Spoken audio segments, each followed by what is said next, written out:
Good morning my dear students, कैसे हैं आप लोग। Welcome back to Tahir sir's academy. आज ही हमारा सेकेंड सेशन है काउंसलिंग का। फर्स्ट सेशन में मैंने आपको थोड़ा इलाबोरेटिव मैनर में ये समझाया था कि आफ्टर 10th फील्ड्स क्या है, स्ट्रीम्स क्या है। Okay, we majorly focused on two things. One was streams after 10th, चार स्ट्रीम्स थी इफ यू रिमेंबर। ठीक है, उसके अलावा हमने ये देखा था कि इंक्लिनेशन के सब्जेक्ट में आपका ज्यादा है टिल 10th स्टैंडर्ड, तो जहां पे प्रोबेबिलिटी ऑफ बच्चों का चांसेस कम होता है कि इंटरेस्ट किस में होता है मालूम नहीं पड़ता है। लेकिन फिर भी कुछ बच्चों को पता है इंटरेस्ट किस में है, सो दे कैन हैव आइडिया कि मुझे आगे जाके क्या करना है। मैथमेटिक्स में इंटरेस्ट है तो कौन सी फील्ड सिलेक्ट करना है, साइंस में इंटरेस्ट है तो कौन सी फील्ड सिलेक्ट करना है। प्लस हमने ये देखा था कि सब्जेक्ट कॉम्बिनेशन का बहुत इफेक्ट पड़ता है दो चीज पे। First is the percentage which the students get in 12th standard, the aggregate percentage.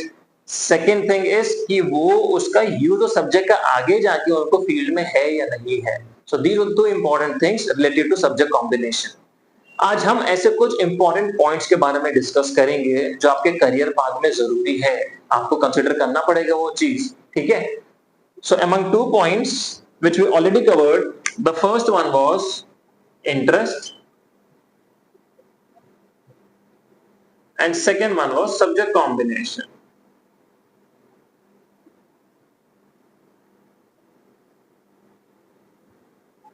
अब कुछ बच्चे हैं जिनका सवाल था कि सर इंटरेस्ट किस में है वो ही नहीं समझ पा रहे हम।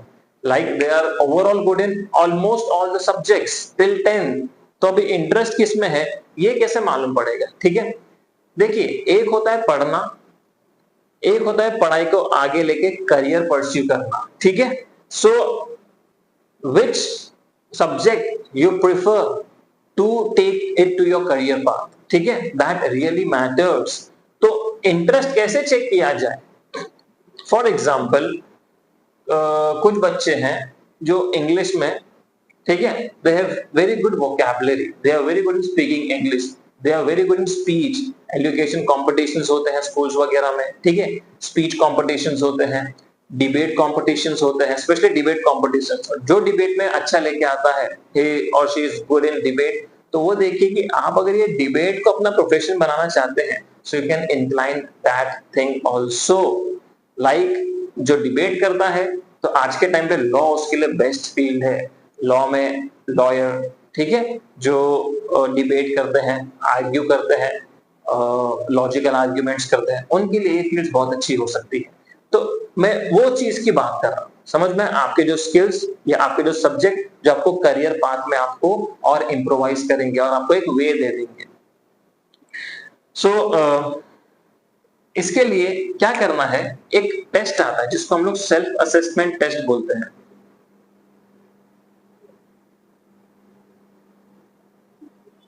ये सेल्फ असेसमेंट टेस्ट कहाँ होता है, किधर होता है, ये ऑनलाइन आपको मिलेगा, you can Google it out. 2 से 3 फ्री वेबसाइट्स हैं जहां पे आपको ये easily you can pursue this test. ये टेस्ट में क्या होता है, ये बिहेवियर एक समझाया जाता है साइकोलॉजिकली, और एक क्वेश्चंस होते हैं उसमें, और ह्यूमन बिहेवियर के हिसाब से होता है। मैंने थोड़ा ब्रीफ आउट किया था पिछले हमारे वीडियो में, तो ये सब जरूर दीजिएगा सेल्फ असेसमेंट टेस्ट। इससे आपको मालूम पड़ेगा, जो स्कोर आएगा, जो अल्टीमेट कंक्लूजन आएगा, you'll get to know कि which subject your inclination is। ठीक है, साइंस में जाना है, कॉमर्स में जाना है या आर्ट्स में जाना है, एटलीस्ट ये मालूम पड़ जाएगा। ये मालूम पड़ गया तो आप बच्चों आप खुश हो जाइए कि आपने एक स्टेज पार कर दिया है। अगर साइंस आता है तो you go ahead with science, और whatever subject you are getting, whatever stream you are getting, you go ahead with that particular stream. इसके बाद फोर्थ पॉइंट, आपने जो करियर सिलेक्ट किया है, जो भी whatsoever career you have selected, make sure that you sit with your family members or some mentors and discuss this with them, because वो आपको अच्छे से जानते हैं। आपने अपना इंक्लिनेशन देख तो लिया है, बट इन दोनों का भी गाइडेंस लेना जरूरी है, शायद ये आपको और अच्छा इनपुट दे सके। So sit with them, see the career exploration and take guidance from them. So the next point is career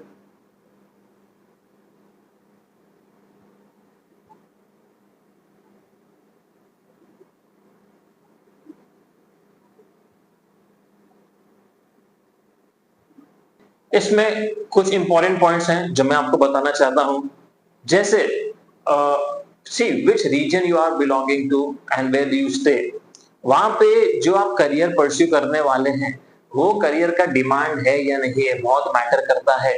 okay, अगर वो करियर का डिमांड नहीं है तो आप जब जाओगे वो करियर में तो आपको वो डिमांड सेट करना पड़ेगा। समझ में, डिमांड नहीं है वो चीज का, so you have to make that thing demanding. अब वो डिमांडिंग बनाने के लिए फिर आपको एक अलग अप्रोच से पढ़ना पड़ेगा, अलग अप्रोच लेके चलना पड़ेगा। So these are two things. मेरे हिसाब से पर्सनली व्हाट आई फील कि आप जो भी तरीके की पढ़ाई कर रहे हो कभी नुकसान नहीं होगी। ठीक है, ये जो करियर चीज है ये बाय डिफॉल्ट जुड़ जाएगा। ये मेरा पॉइंट ऑफ व्यू है कि आप कुछ भी करोगे आप अच्छे से करोगे, आपका इंटेंशंस क्या है उसके हिसाब से आप देखोगे ना, तो वो आपका एक करियर भी बन जाएगा और करियर के हिसाब से आप उसमें अच्छा अर्न भी कर सकते हो।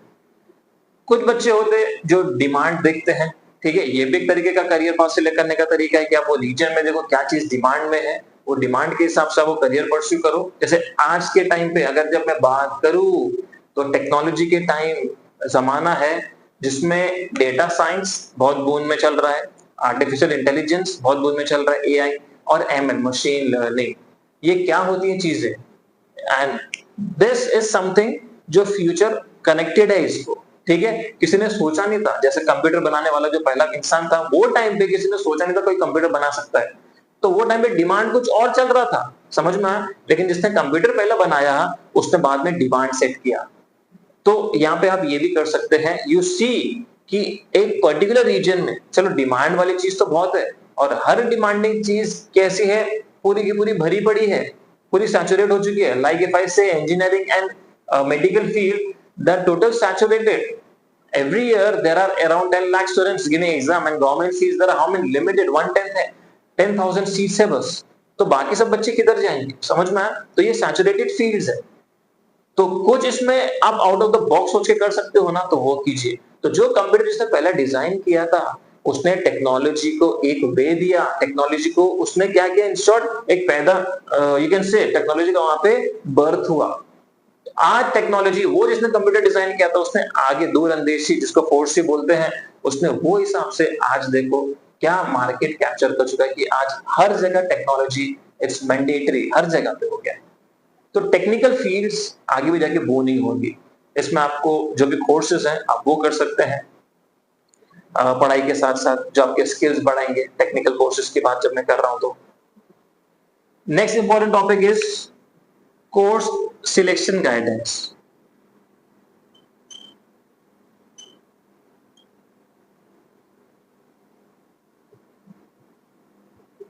ये कोर्स सिलेक्शन गाइडेंस क्या होता है, आप देखेंगे ना तो बहुत सारे कोर्स ऐसे सिमिलर हैं जो जैसे IT field, IT information technology that is a common thing. उसमें भी आप जब जाओगे ना तो अलग अलग लैंग्वेज है, Java, dot net, web designing, what all things are there. अब उसमें आप आईटी में तो चले गए, आपको ये मालूम पड़े कि आपका इंक्लिनेशन आईटी में है या कंप्यूटर साइंस में। दो ब्रांच आते हैं मेजर, एक सॉफ्टवेयर वाला ब्रांच अलग है, हार्डवेयर वाला ब्रांच अलग है। हमने कंप्यूटर साइंस तो कर लिया, लेकिन अब उसके बाद आगे और कौन सी फील्ड में मुझे जाना है। So it is like it is continuously branching, समझ में आया। एक फील्ड लोगे उसके मल्टीपल ब्रांच, वो फील्ड में से अगर एक ब्रांच को सिलेक्ट करोगे उसके मल्टीपल ब्रांच, तो it is like a chain. और वो ब्रांच पकड़ते पकड़ते आपको कौन सी फील्ड में स्पेशलाइजेशन आपको करना है उसके लिए ये बहुत जरूरी है। ठीक है, कोर्स सिलेक्शन गाइडेंस। दूसरा चीज कोई है जिनको शॉर्ट टर्म कोर्स करके फटाफट जॉब पे लगना है तो उनके लिए अलग चीज है, और जिसको लॉन्ग टर्म कोर्स करके उसके डीपनेस में लाइक इंजीनियरिंग पार्ट में जाना है उसके अलग कोर्सेज है। ठीक है, जिसको इंजीनियरिंग नहीं करना है लेकिन वो फील्ड से कनेक्टेड रहना है वो भी वो जॉब कर सकता है, लेकिन जिसको इंजीनियरिंग करके जाना है तो वो फील्ड में काम कर सकता है। बट दोनों का काम, जैसे एक इंडस्ट्री जो होती है, इंडस्ट्री में मल्टीपल सेक्शंस होते हैं, मल्टीपल सेक्टर्स भी होते हैं। ठीक है, वो पर्टिकुलर सेक्टर्स में जो जॉब करने वाले लोग होते हैं वो सबका जॉब प्रोफाइल अलग अलग होता है। जैसे डेटा साइंस ही आप ले लो, डेटा साइंस में डेटा डेवलपर होता है, डेटा एनालिस्ट होता है, डेटा रिसर्चर होता है, फिर डेटा कलेक्टर होता है, ऐसे बहुत सारे फील्ड्स होते हैं। अब आपका इंक्लिनेशन किस में है that will really matter. Okay, तो वो टाइम पे आपको कोर्स सिलेक्शन गाइडेंस का बहुत जरूरत रहता है। नेक्स्ट आता है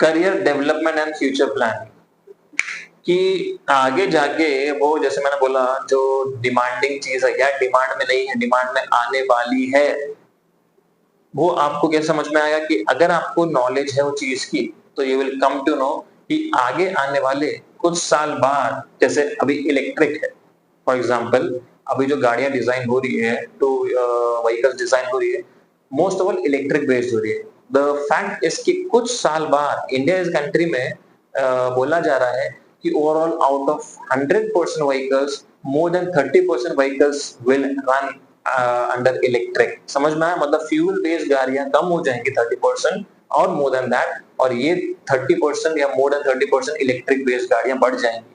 तो जिसका विजन वैसा है तो उनको पता है कि इसका मतलब वो जॉब सेक्टर्स जो इलेक्ट्रिक चीज से रिलेटेड है उनकी वैकेंसीज निकलेंगी। तो ये फ्यूचर प्लानिंग में आता है। तो ऐसे हर फील्ड का अपना अपना डिमांड होता है, अपना अपना टाइम लिमिट होता है, अपना अपना टाइम लाइन होता है। मोबाइल फोन्स पहले देखो क्या थे, एक सिंपल मोबाइल फोन थे, आज के टाइम पे स्मार्टफोन हो गए, आगे जाके अल्ट्रा अल्ट्रा स्मार्टफोन निकल सकते हैं, आना भी स्टार्ट हो गए हैं। और उसके आगे जाके अगर आप देखोगे तो मोबाइल फोन की जरूरत भी नहीं रहेगी हमारे को, जो ये हम एक हैंडसेट लेके चलते हैं ना, उसका भी रिक्वायरमेंट नहीं रहेगा हमारे को, बस कोई स्क्रीन की जरूरत रहेगी, हमारे पास एक चिप होगा, वो चिप से हम पूरा फ्लैश करेंगे लाइट, तो पूरा हमारा जो भी चीजें हैं हम स्क्रीन पे प्रोजेक्ट करके उसको ऑपरेट कर सकते हैं। सो आगे फ्यूचर प्लानिंग इस अंदाज में हमारे को उस देखना चाहिए कि उसका डिमांड कितना है, वो भी जरूरी होता है।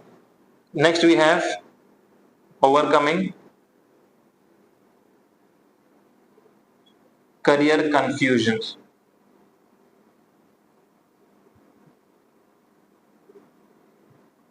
कि करियर कंफ्यूजन क्या क्या हो सकते हैं, उसको ओवरकम कैसे किया जाए।